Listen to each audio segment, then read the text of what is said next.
Hello, everyone, and welcome back to Story Deep Dive. This is a podcast where two book coaches, editors, and besties discuss books not as readers but as writers to draw inspiration from great books and have plenty of laughs along the way. Today, we are talking about the plot of Twisted Love by Ana Huang. Before we dive into the plot, though, I gotta check in with Dana. Dana's always got something juicy going on over there. So, Dana, tell me what is new over at Danger Tales before we dive into all the meaty goodness of Twisted Love. I don't like that as when I talk about a romance novel. Meaty goodness makes me feel bad. That gives me bad feelings. I meant like in terms of like plot content, but now I feel gross and I'm sad. This is not the way to start this. Nope. For the audience, I'm so sorry. I'd like to apologize to my friends and my family and everyone involved in the production of this podcast. And all the people in the back. Oh my gosh, that was hilarious. First of all, I'm over here trying to make sure that I smile because you've been showing clips on social media and my face is so serious. I feel like I have the resting bitch face. Part of my French. You're just so focused. Also, like I had the clips that the one of the things that Riverside does is it like, you know, it changes the like focus of the clip. So even when I'm talking, they're like, look at how Dana's reacting, and you're reacting sensibly by nodding along and like writing stuff down. The point of the fact that it follows the speaker is the fact that the person who is not speaking should not be on camera. Okay, so we do speaker view for a reason, but when Riverside does clips, they're like, what if we just showed what the other person was doing just because? What if we just saw what they had going on over there behind the scenes? Listen, what if I was up here yawning because we've been going all day? It looks like I'm bored. I promise I am not. Okay. Y'all, first of all, this seems like the intro goes way fast and then all of a sudden tag you're it. And so I think right now, more than anything going on in Danger Tales is I'm trying to get my whole entire life together. And I believe this happens every single week. So I don't know what this is for adulting or running a business. But I've been having like this whirlwind, and this is always a time of year where I'm really thinking about like how things went for the year. What did I like? What didn't I like? What do I want to do again? What do we want to do next year? And I just feel like it always feels bumpy when you have like really great options, but at the same time, it's just like, oh my gosh, like how is all this gonna land? So honestly, I feel like I'm just keeping my head above waters, counting down to the fact that this is almost the end of the year. And first of all, the fact that it went so fast, it's absolutely insane.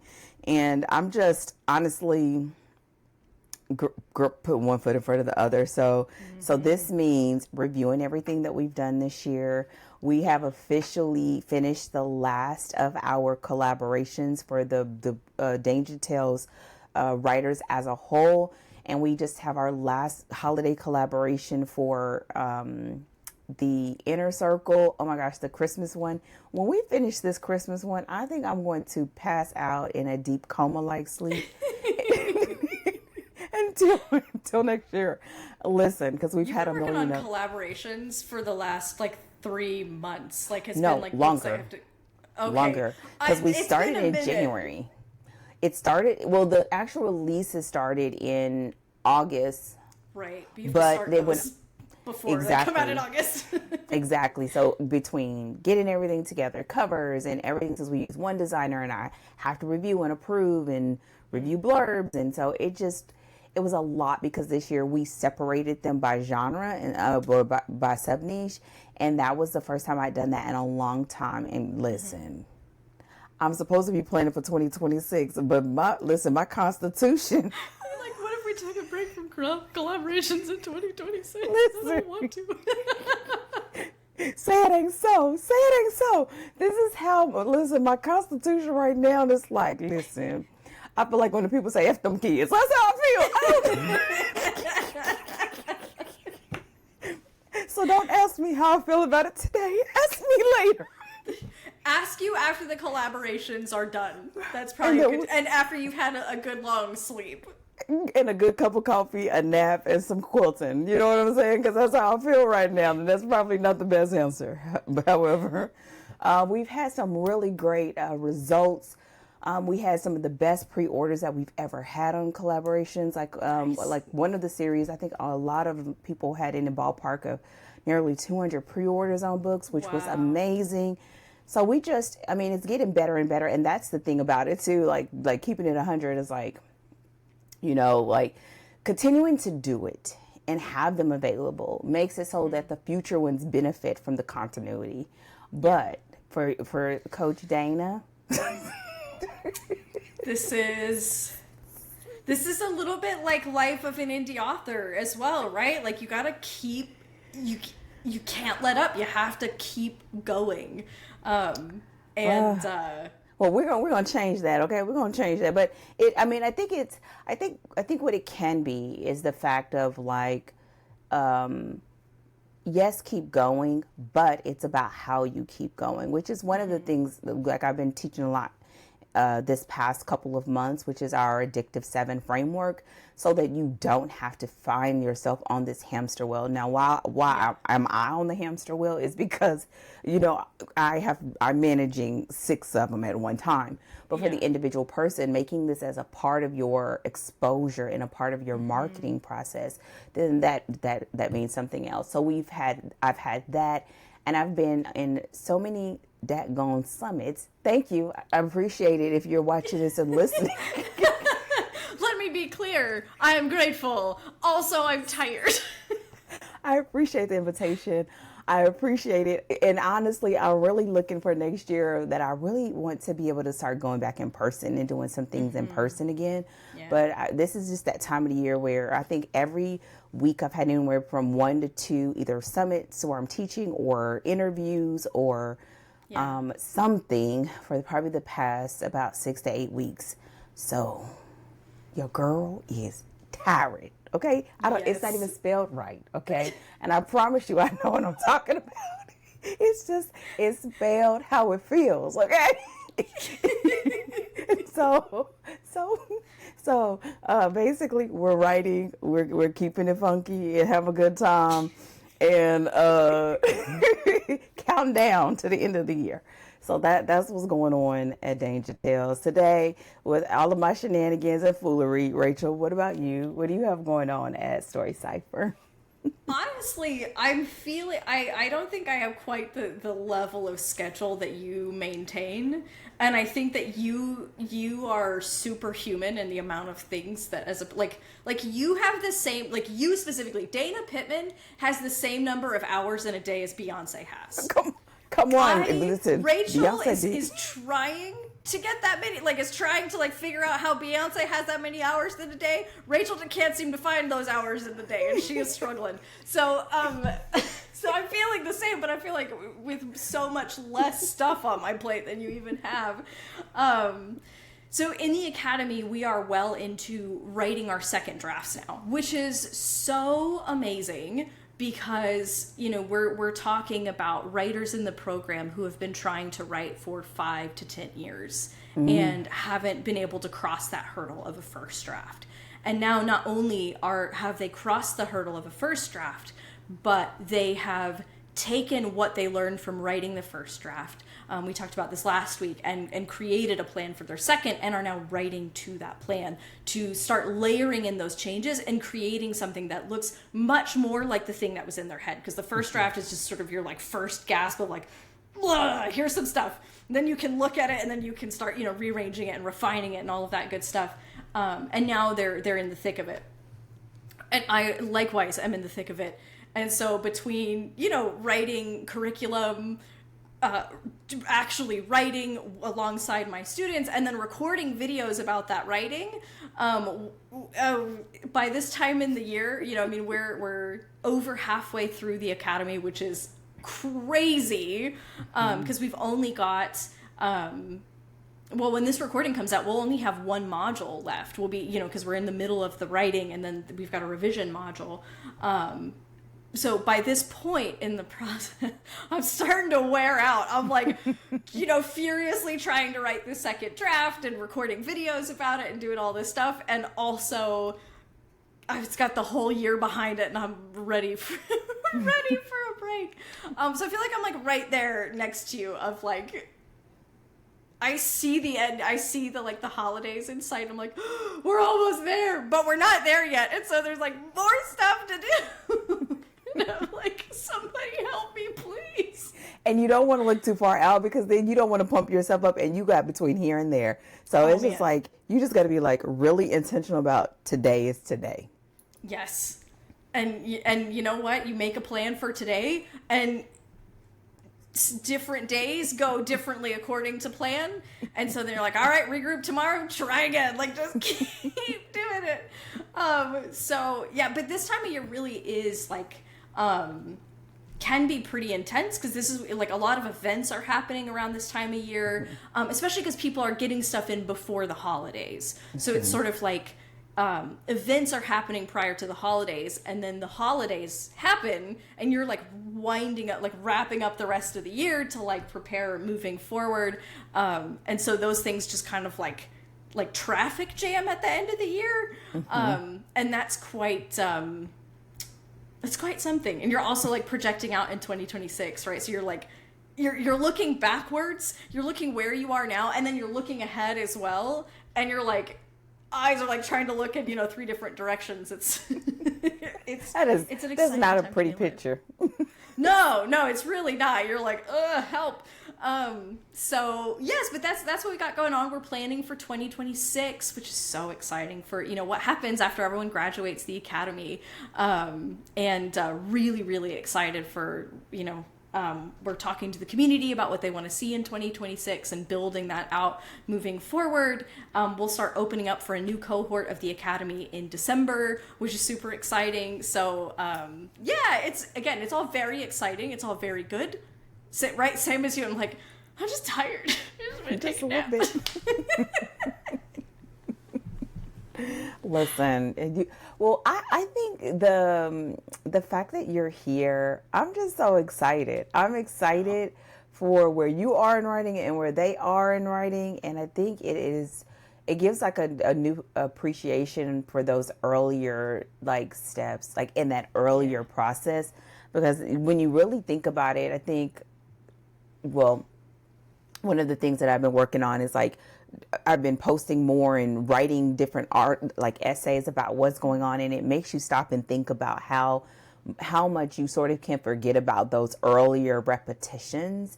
And even though like I'm helping people in those earlier repetitions, but it's almost like you kind of really should grab a hold of it because you have so many people that are at that place.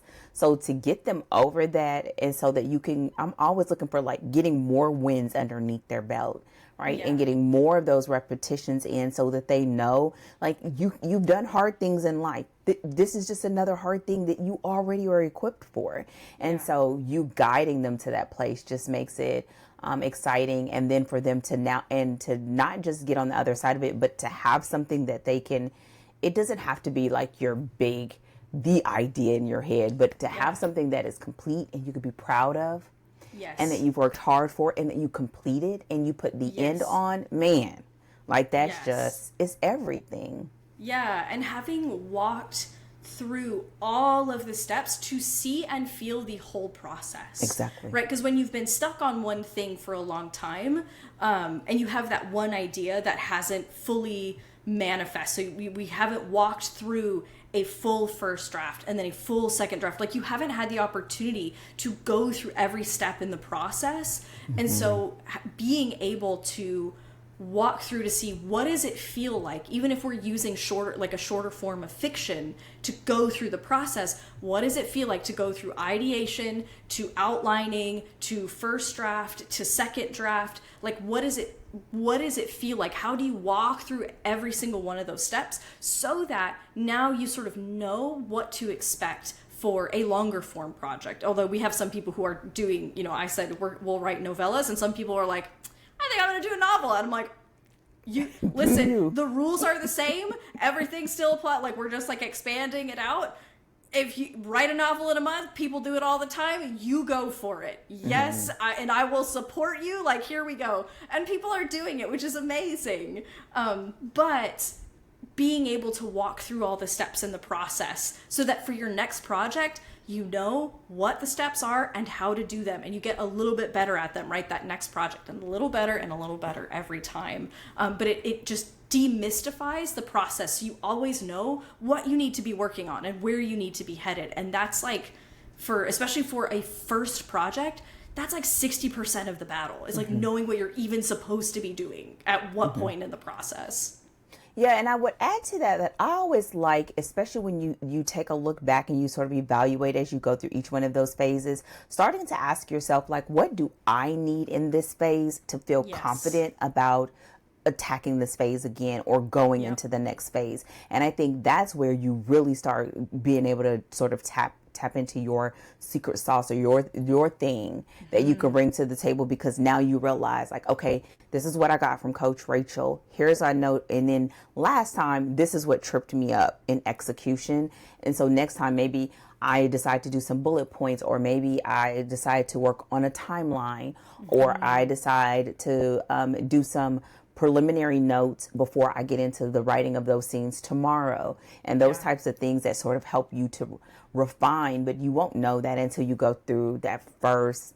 Honestly, I tell students 3 to 5 books is really what you need to be able to be like, okay, all right, now I'm on to something, because each one of those earlier ones are going to just be so critical into you kind of deciding like what really works for you, and you begin to deviate from not fully what you were taught, but to where you begin to personalize what you've been taught and what you've learned. 100%. I give my students the same estimate, 3 to 5 books, because it is a lot of trial and error. And that means that you need opportunities to try and error, and then be like, okay, this is how I need to, or like, okay, this, just to your exact point, this is what hung me up last time. Let me try it this way this time and find out if that works better for me. And you're refining your process, but it takes multiple go-arounds to get a full understanding of your process and what works for you and how you walk through the steps in your unique way. So absolutely. And so it also helps, like, people take the pressure off of that first book. It's like, you are still figuring it out.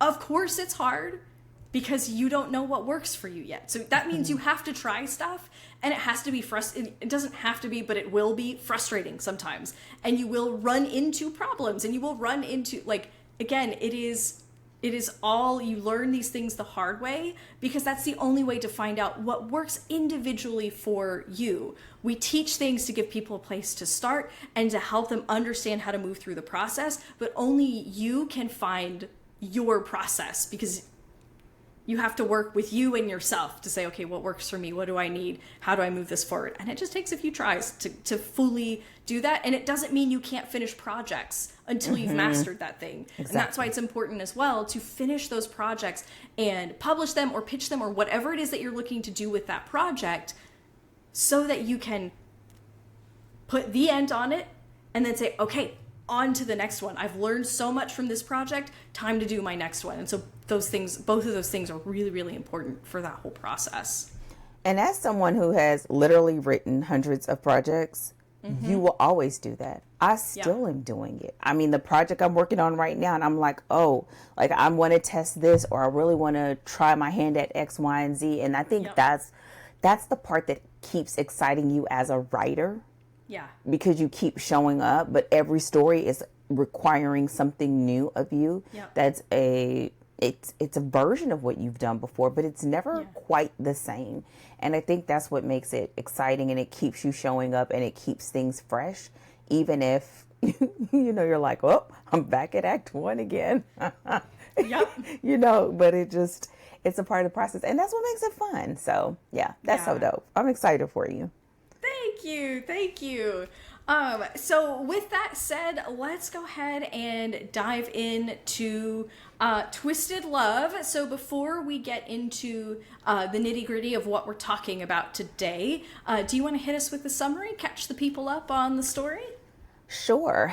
So, y'all, listen, can I please do a caveat every episode that if I mispronounce Anna's name, y'all please charge it to my head and not my heart. Rachel gonna have it in the bag for us. Y'all know she. No pressure, Rachel. So okay. If I got it wrong and have gotten it wrong for all 4 episodes, there might be riots, and I'm sorry. I tried to do my research to make sure that I did it properly. I always try to look that up before the podcast so that I can respect every individual person's name. So if I blew it now, I'm sorry. Listen, Rachel is trying to make sure you do it out of respect, y'all. I'm just saying, if I don't, it's not disrespect. It's just not. Okay, here we go. Okay, Twisted Love, I'm going to just say by Ana, okay, is a steamy, emotionally charged, contemporary dark romance about 2 opposites bound by family, secrets, and obsession. When Ava Chen's protective older brother leaves town, he asks his best friend and cold, calculating neighbor, Alex Volkov, to keep an eye on her. What begins as reluctant guardianship turns into an intense, forbidden attraction that forces both to confront old wounds. Alex hides a past scarred by loss and revenge. Ava carries buried trauma of her own. Their relationship becomes a collision of control and compassion, guilt and desire, light and darkness. It's a story about what happens when love cracks open the armor you've spent a lifetime building. A mix of grumpy sunshine, brother's best friend, and good girl, bad boy tropes, reimagined for a modern audience, blending emotional heat with psychological depth. Whoa, what a summary. Hot dog. Okay. Well, boy, with all that in mind, Dana, do you want to run me through briefly just the high level topics you want to hit today? Oh, after all that, we have a list. Okay, so I'm going to speak from my part of the week. I want to talk about, well, first of all, the caveat is that we try our absolute best not to do spoilers. There will be some things that we'll talk about, but it won't be giving away any big twists or anything like that. You really want to read this story. Be forewarned that this is a dark romance, and I'm going to try my absolute best through all of our recordings to say the same thing. But if you came through, this episode, go back to the first one and, do them in order. But anyway, that's neither here nor there. So, I mentioned it in the summary, but we want to talk a little bit about sort of this collision between their wounds and their world. We see that these two are, they are opposites in not just in their lifestyle, but their family. But there are some things that tie them together that I find that were even stronger than those things that make them different. And so this is a very emotional read. And I think she did a really, really great job in that. We'll talk a little bit, I think, about the tropes, not in heavy hitting, because we'll probably talk about them a little bit in every single episode. But I think that this is a really great blend of having a story that's a dark romance, but that hits on some very popular romance tropes that we've seen before. But I think she just gives them just a nice little oomph to them. One of the things that you'll find in this story that I think it does really, really well is using secrets and this illusion of control. You sort of have, Ava, who's sort like is the positive, optimistic sunshine, if you will, of the story. And Alex, who is sort of the dark, morally gray, more edgy, sort of almost stoic like type of personality, very alpha, very much what readers are looking for in a dark romance. But there is a sense where both of these characters have a transformation in this story, and it's this balance between who they are when they show up on the page and who they are that they're trying to protect from their past, that I really look forward to talking about.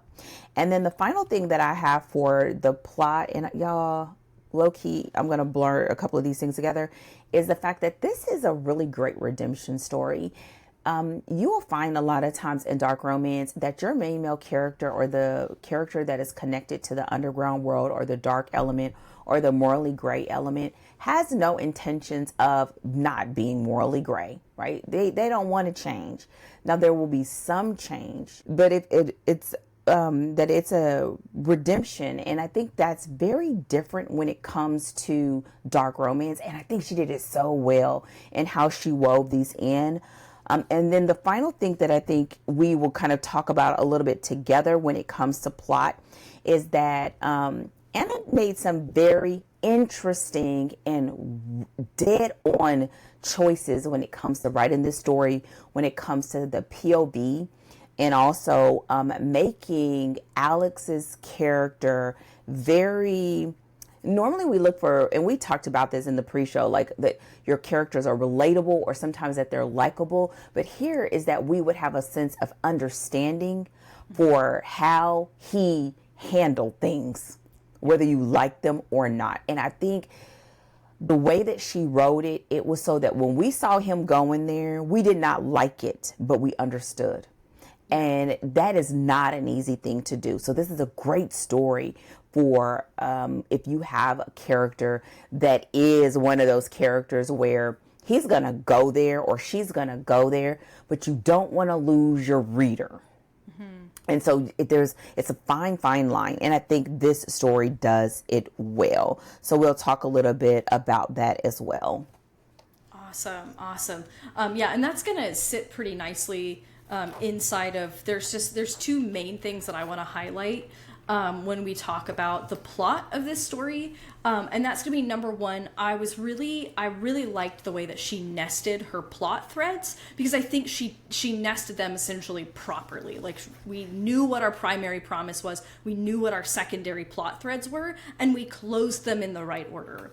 And also that the proof of love felt commensurate with the breakup. So instead of rushing to throw them back together once the problem, the external sort of problem was solved, or the like action story problem, we'll say, was solved, really took the time to let Ava finish her growth arc and Alex finish his growth arc and come back around to make right what was broken at All Is Lost and at the breakup, and not rushing that so that it was like, problems are solved all at once, all together, yay, story's over, right? But actually giving that the time to make that feel meaningful and make it feel like it balanced with, the loss that was suffered at that All Is Lost moment. So I thought that just worked really, really well. Where do you want to start with what we're looking at for plot? I guess we just start at the top. I think because a couple of these I can put together, and I think we could honestly kind of marry some things that I said along with what you said, which is the foundation of the story. And one is, I think it's easy to talk about the tropes. These are common tropes that we've seen. Brother's best friend, grumpy sunshine. Rachel and I were talking about the fact that another grumpy sunshine that we had was things we never got over. So this is a very interesting sort of take on that same very popular trope. Mm-hmm. But we'll talk about this more in characters. You will see a big difference, though, in how the sunshine aspect of that we see in Twisted Love versus in things we never got over. But it's a great way if you're a person and you're writing in romance, or you want to get a grasp on romance tropes, to be able to see how you can have these same sorts of tropes, but they play out differently. And the reason why they play out differently here is primarily due to kind of like what I started off with sort of this collision between their wounds, right? In that they are sort of forced to be in proximity with each other because of physical proximity, their neighbors, and then the fact that her brother is leaving the country and asks him to look after her because he thinks she's also just way too optimistic and sees the good in people, which we see. And it brings her into proximity with Alex, even though she's known him for years. This is the first time where they're getting to know each other personally versus it just being by sort of trapped together, if you will. And so what we have is like, once we have that, then we sort of come into the story, and then that's when we start looking at how she sets up the flow of this story. And almost in the beginning, it feels as if it's going to be just another romance. We can see there's an edge to him, right? Yeah. And we see that romantic promise of like, oh, never, and that there's an attraction there, and that they kind of get under each other's skin in different ways, and that he's sort of a little bit I don't want to say curious, because he does know her, but there starts to be little aspects of her that sort of captures his attention. And in writing this, it causes the progression of the plot and the story and its movement to not leave behind those elements that will later come back and sort of snip at our tushes, right? But it makes it so that we are so enthralled in like what's going on between them and watching. It's almost as if you forget that those little bitty things that sort of like popped up in the beginning, you know, how he just seemed to be a little bit like what he actually did wasn't very clear. His attempts to keep her at a distance, the moments when he would even just go all the way out and we see the full-blown like obsession, possession sort of tropes really rear their heads, and she pays it off in spades when we come back around towards the end. And so I feel like this is one of those books where she sets this up in a way that you think you're going to get one thing, and she does set up the promise appropriately, but she does a great job of escalating it to a point of when it comes up on you, you're not surprised, but you're surprised. Y'all, I don't really have words for this, okay? If I was looking at the story, I'd be able to tell you, but it's like you're surprised because it's like, ooh. But she does it in such a good way that it doesn't feel like it's coming out of left field. It feels like it is inevitable, but it's a surprising twist, if you will. And you see that constantly in a way that she escalates it. And in the escalation, this is one of those stories where she does not hold back. She does not hold back the punches. Every one of them goes up, because there are some moments where you're like, there is no way you're going to be able to take this up another notch. And she says, watch me, hold my beer, and then you're just like, okay. And so we get to kind of go on this journey. And as we're going on the journey, we get that push and pull where he's trying to do it in control and she's doing it in her own form of control, that still has a lighter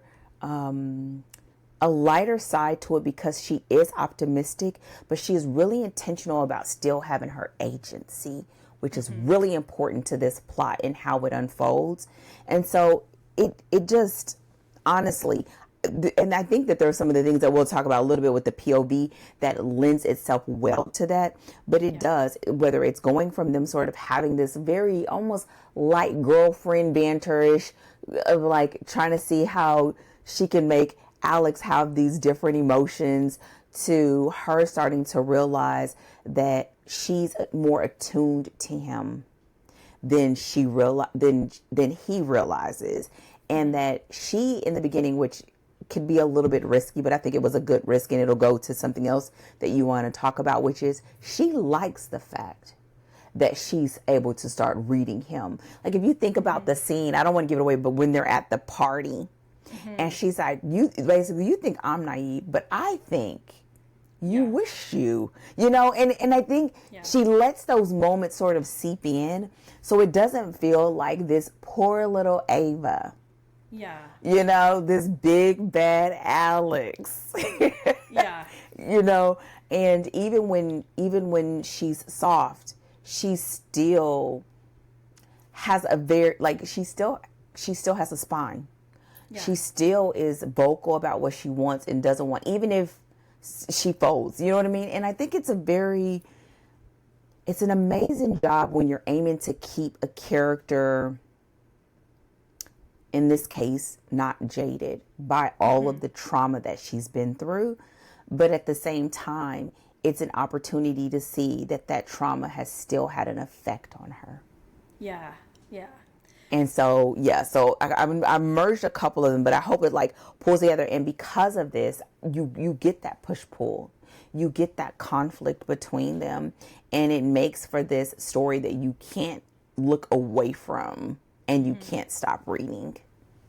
Yeah, and I think so, like, that kind of pairs nicely when we think about, like, the plots and the setups, right?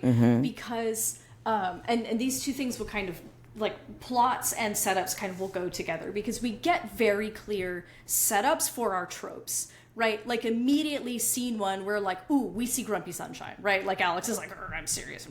And Ava's like, I'm gonna get a cake for my brother, yeah! Like, and she's like trying to like be friendly, she's trying to be nice, because it's like, we're sharing this space, I'm gonna try to do what I can, and he is just like, ugh, you're so annoying, like, you know. And so immediately, right, we know that we're like, oh, we're in Grumpy Sunshine, and it's immediately right, like, Alex Volkov is my brother's best friend. So we know those things right out the gate. But then when you think about the way that the setup is in the beginning of the story, right, of like, hey, I'm worried about my sister, I need you to look out for her, and you kind of have this sort of like version of like forced proximity almost. It's not like this proximity, but it's like they're stuck in close proximity at any rate.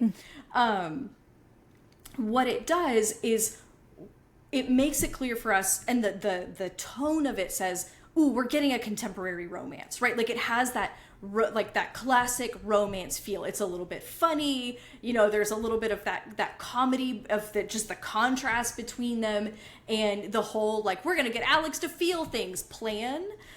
But she makes it very clear within the second chapter, I think, when we're in Alex's POV at the party, that this is also a dark romance, that there will be dark elements. So we get some allusions to, like, you know, a plan for revenge. And we also, because I think one of the key dark aspects that's happening in the story is like an aspect of kink as well. And she lets us know right away that, like, this is a thing that is going to be in the story. You won't see it till later, but like, right, he makes very clear how he does things when he is like, when we're in his POV. And so it helps us to understand what we're in for. And then she delivers on all of those things that, you know, he's sort of like ruminating on this plan and what he's doing and how he's keeping tabs on all these people. And we're going to see that come to bear. He reflects on, you know, this girl is not going to be down for the way that I do things, which is very specific. We know that that's now on the table, and it's going to get paid off later. And so we see, like, she makes it very clear to us without telegraphing exactly what we're going to see, that it's going to go there. And so we know that right away. So when it goes there, we're like, it's paying off something that was already set up. And that includes the sort of like mini, like, action revenge story that's nested inside the story. But that is a secondary promise that gets made in the story. And so this is where I'm you know, talking about nested plots, right? So the primary promise made is this is a romance story. It's primarily contemporary romance. So the most of the time that we spend, like, as in the way that, like, the most of the time we spend is like, no, we're not in the mafia, we're not, like, you know.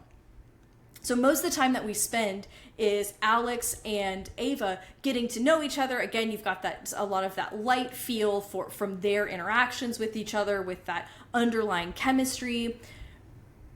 And that's going to be the final thing that pays off, is, you know, are they going to get together? Are they going to be able to make it together? Like, that's where the story ends. The action revenge story is kind of nested inside of that, which means it closes before the contemporary romance aspect does. So a really great resource, like where I got a really good lesson on this, Mary Robinette Kowal did a guest lecture for Brandon Sanderson's 2020 creative writing class, and she talks about this in depth. It's a really great video where she talks about how you nest and close plots. And I think that Twisted Love does this correctly, because if it was like the revenge story was set up as a secondary plot, but it was the last thing that resolves, we would be like, wait, what story am I in? Where, like, and it's like, it throws you off, because you're the promise that was set up is not the primary payoff that you're getting. So you have this smaller plot that's almost getting the climactic moment treatment in a way. And so she closes those in the order that she kind of opens them, and it makes the pacing feel like it works properly together. And that's, it's not always easy to do. And I think once you become aware of like what promises you're setting up and in what order you're setting them up, it helps you to know then what order you need to close them in as well. And I think she did that really nicely here. Yeah, I have never seen that lecture, but I always like to tell my clients that the way that you really look at it is almost like a rainbow, right? Like if you're listening, you can't see my fingers, but if you go on YouTube, you can, as long as it's not shady and jump to Rachel. But I better smile just in case it does. But it's like a rainbow, right? So that it's sort of opening and closing this way. The one thing that I will say as a caveat is sometimes what you'll have in romance is that you'll see that some tropes run a duration that's just for an act.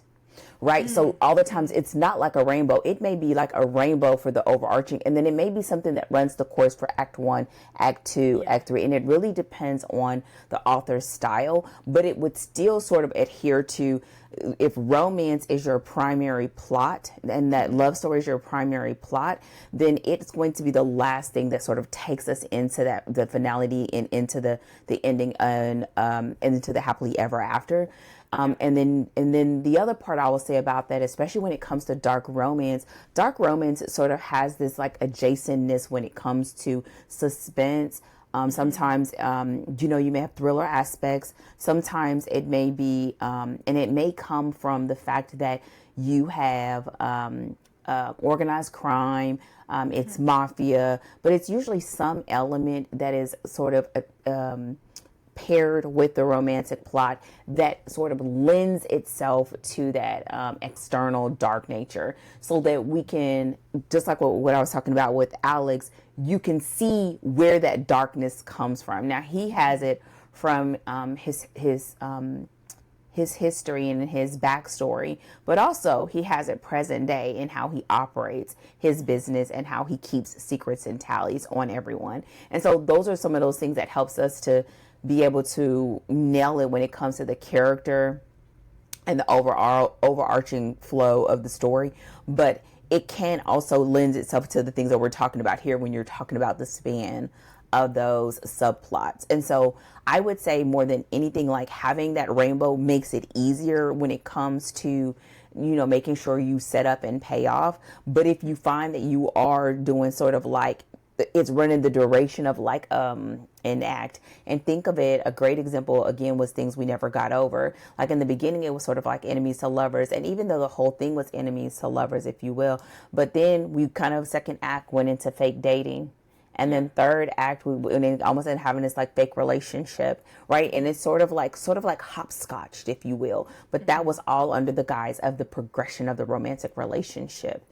And so, but being able to sort of pinpoint in your chapters, or if you look at the spectrum of your chapters in your story of where they sort of open and close, it's just a great way to make sure you don't have plot holes and that it becomes an enjoyable reading experience. Yeah, and I think that's a really nice kind of way to like kind of shift into sort of this idea of like secrets and the illusion of control and how that's functioning like in the plot and at the plot level of the story and what's happening, and how that's really it's adding conflict to their, like it adds conflict on both levels of them internally, right? Because they're trying to protect things and they're trying to, exercise control in their own ways. But then that also manifests, as it always does, I think, if every example I can think of, in romance, where, right, that effort, that internal effort is causing problems in the external story, and it's causing problems for achieving connection with each other, because you're trying to protect all this stuff, which means you're not able to make meaningful connection, and they're in that healing process. So you want to talk a little bit more about how those sort of play out in the plots and how they kind of give us that sense of conflict in their process of getting together? Yeah, I don't know if I was going to exactly talk about it like that. Maybe I will, maybe I won't. We're going to find out. What I was looking at more than anything is the fact that Secrets and the Illusion of Control here is like a leveler, right? You can see that Ava, you could say that Ava is, she's optimistic, and she's willing to do whatever it takes to do the thing that she wants, even if her father doesn't fully support it. She's willing to stand up to her brother that thinks she needs a babysitter, and she knows how to pick her battles, right? Mm-hmm.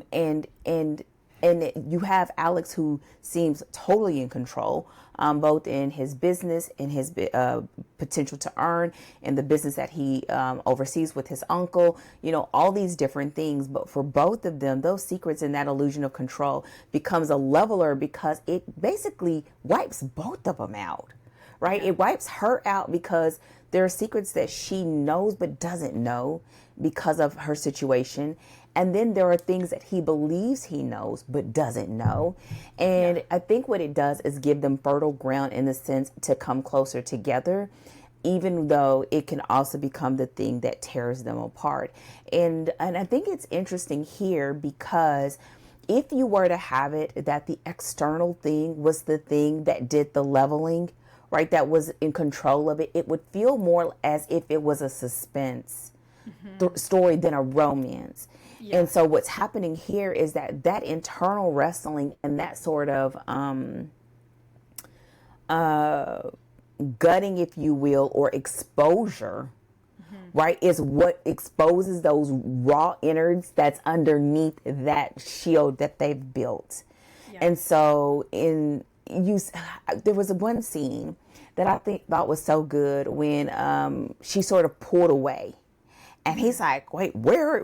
Like, it was him, like, where is she? Like, no, we're in this together. Like, and that's one of those moments where it's almost like her sort of not just taking on her agency, but I think it was more so of like, you have some skin in the game too. Mm-hmm. Alex has some skin in the game too. And all the while they're sort of having this push-pull, the more that those secrets come out, the more that we understand who they are and how those secrets and those moments defined who they were, and how their growing relationship sort of circumvented those things. This is where I just think she just did a thing in this story, that it makes it so that those things that they feel like they have such control over are just exposed. And it reminds me of, like, I always like to talk about how I don't like when people talk about romance in a sense of like, okay, it's all happily ever after, and you complete me, Jerry Maguire kind of thing. And I don't think that it's meant to be like a you complete me kind of thing for the ones that really gut you just right. Mm-hmm. I think what it is that they want to become that version of themselves to have the love of the other person. Yeah. Right? And so those moments when that control and those secrets begin to unfold are when we see the person in them that they are willing to fight for it, or the version of them that they're trying to protect. Mm-hmm. And the softness of one, the courage and strength of the other begins to sort of overlap and help, and it helps her to become stronger, and it helps him to become softer, if you will, even if it's just for her, so that he can get to his place of transformation, which was really a redemption, and for her to get to her place of transformation, which was to become like courageous externally and courageous internally, and to be able to still be her bubbly self. Yeah, to find both of those actually able to come together, to face the worst, and face it full on, and still be able to be that person, almost like in a more authentic way, or in an even stronger way, in a more robust way, that one doesn't overtake the other, but they actually come together. And that they choose it. And that's the best part of romance, right? That they choose it. Because in the beginning, it could be lust. Mm-hmm. It could be, we just having a good old time, scraping furniture across the room. You know what I'm saying? You know what I'm saying? Like, but this is where like I always say, romance is the genre that I believe we get full access to the full spectrum of the human emotion. And this is one of those stories where you see it, like you really see it.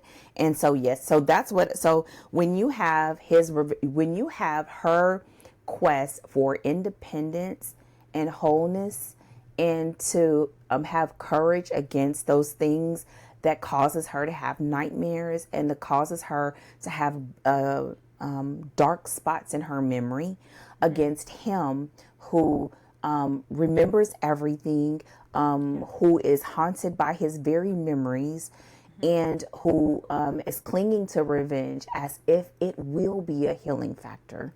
Yeah. So for both of those things to have a both and moment, that they both can coexist, and that love is possible, and that they desire it, and that they want it. And the last part that I will say about this is I think it's very it's necessary to think about the romantic progression and the evolution of that love story aspect of it before you start getting into something that is as nitty gritty as the story. There really had to be some deep feelings for it to be able to withstand the climactic moment. So you have to make great choices. I think this is definitely one of those stories that are probably written, rewritten, and written, and or you are really plotting it out so that you can understand, so you can have the creative freedom to go there, and your reader goes with you. Yeah. And that's what makes this really shine. Yeah, which really that kind of crosses over really nicely into sort of the proof of love moment, as well as the redemptive arc at work here. So I think this is probably a good place to just kind of like fold into that redemptive arc. Do you want to talk a little bit about Alex's redemptive arc and how that sort of deviates from what you sort of would normally see in dark romance? You already hinted at it before, but you just want to dive into that, and then we'll talk proof of love? Yeah. A lot of times what you're going to find that makes dark romance a little bit of a difference, and I would have before even said an exception, but now it's its own subgenre, is that most of the time what we used to call this would be the anti-hero sort of story, if you were talking about in other genres. But in romance, it's sort of it would still kind of considered an anti-hero, but they don't have any intentions of leaving the mafia or no longer being morally gray or even keeping tabs on people. He was keeping tabs to the very end. Okay. but they have in fact changed. And what I like here is that the climax of this story did such a great job of gutting them both. This is a little aside. I promise not to do a whole squirrel moment. I'm going to bring it back. I promise. But I was having a conversation with a student, and there was this big thing where people like to say they don't like breakup scenes. Like, does this story have a breakup scene? And I really dislike romances that do not have breakup scenes. I tell my students all the time, a love not tested cannot be trusted. And here, this love is tested. Yeah. You do not question that.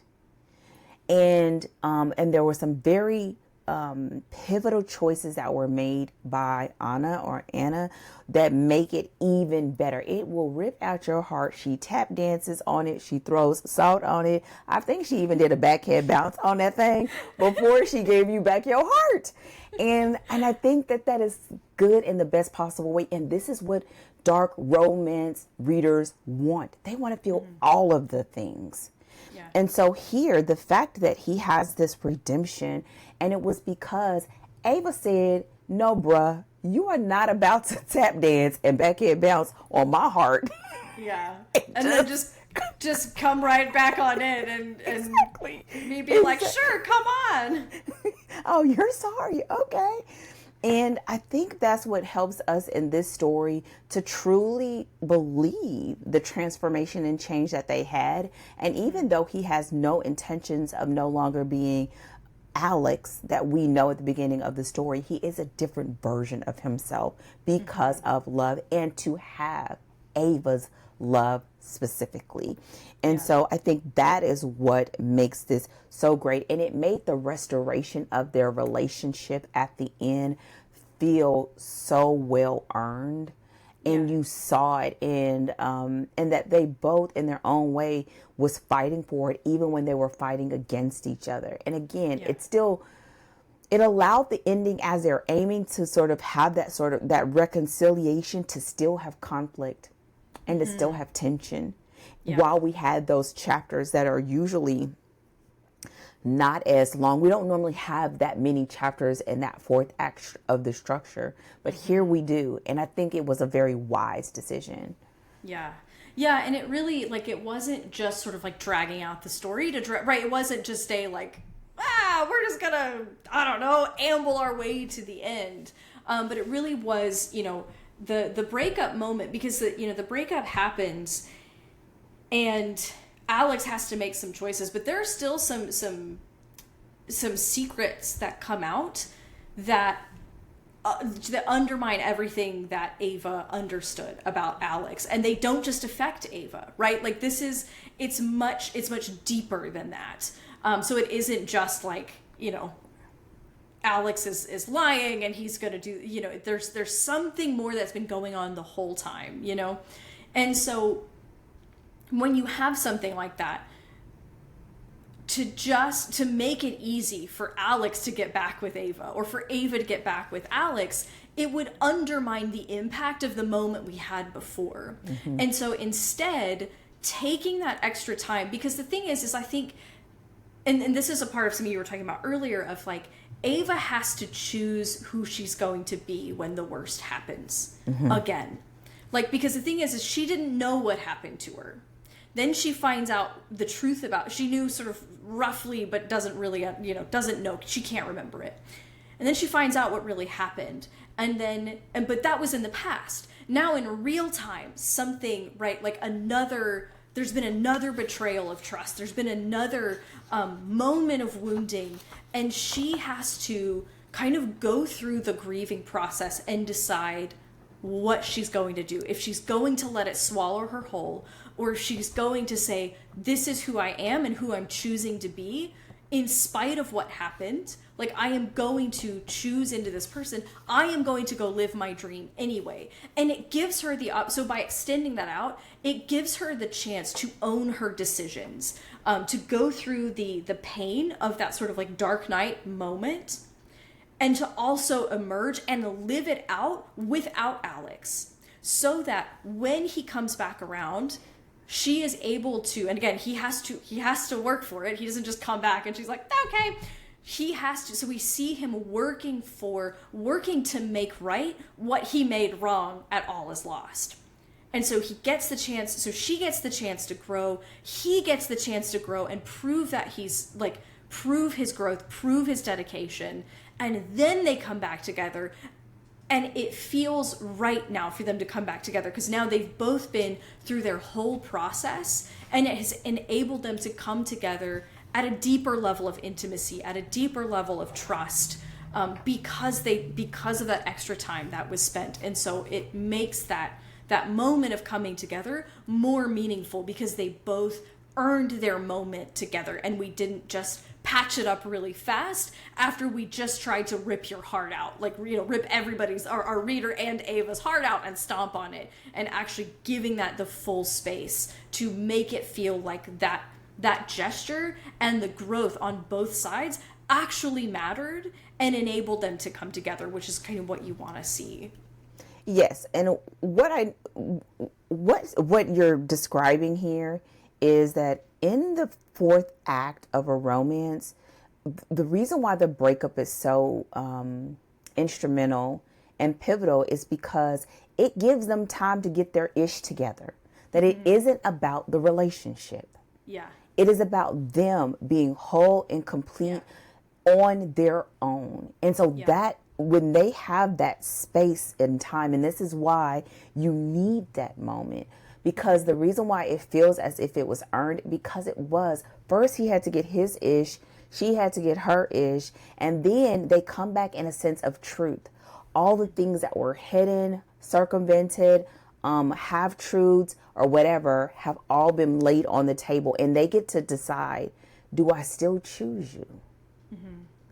And that is the best kind of juicy love story, right? Yeah. And so what you're saying is absolutely true that we see here. And it's also a great example of seeing what moments are or are not on the page, and that we get to see that. And so when you get to the grand gesture, the thing that I love about this grand gesture is that the grand gesture isn't that grand. It is a huge deal if it were in isolation, and if the all is lost wasn't just like, dude, right? Yeah. So it made it so that the climax and the reconciliation took up more sort of mental space than the actual grand gesture, right? So that it did feel as if it was earned. And sometimes I think when you hear earned, it's as if you can earn love itself, and that's not it. But what you want to see is that wrestling and that give and take that's required to make that love story feel believable, that we feel like, yes, they will, if you will, walk off into the sunset, all that good stuff. And that's what we're looking for. And she just, delivered this in spades. Yeah, absolutely.